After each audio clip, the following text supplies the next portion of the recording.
এখন যে সিনেমাটা দেখলে এটা আমাদের গল্প কেমন লাগলো? প্রচন্ড বাজে একটা সিনেমা, বাপরে বাপ। কিন্তু এত হাসি পেলো কেন বইটা দেখি? এত হাসি ভালো, কিন্তু ঠিকঠাক করে হয়নি আর কি, ঠিকভাবে প্রেজেন্ট করতে পারেনি।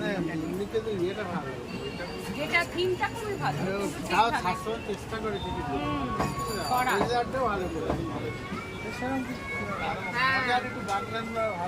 সেটাই মানে ঠিকঠাক ছিল না সেইভাবে। যেটা বলতে চাই যে ওদের জীবনটা কেউ একাকিত্ব নেই, ওরা একটা সাঁচিয়ে রাখলো না কেন? ঠিক করে করতে পারে মানে ওকে এ করে দিয়ে ওকে নিয়ে চলে এলো। আর বিয়ে থাটা হয়ে গেলে তা একটা হতো ভালো। তারপর সিনেমার এন্ডিংটা আরো বাজে করলো, মেরে দিয়ে আরো বাজে করলো ব্যাপারটা। আর একটা প্রশ্ন, জিনিসটা এত ফালতু কখনো কেউ করলো না। নিজের এই ছেড়ে ওখানে যাবে? অভিনয়গুলো খুবই ভালো ওরে ছিল। বড় নেই না মডার্ন কি করে দেখাচ্ছে, কিন্তু মডার্ন মানে কি বিয়েটা হলো তারপর মরলো একটা কথা, বিয়েই হলো না, মডার্নেশন দেখে চলে ওই গেল। বাড়িতে যদিও কেউ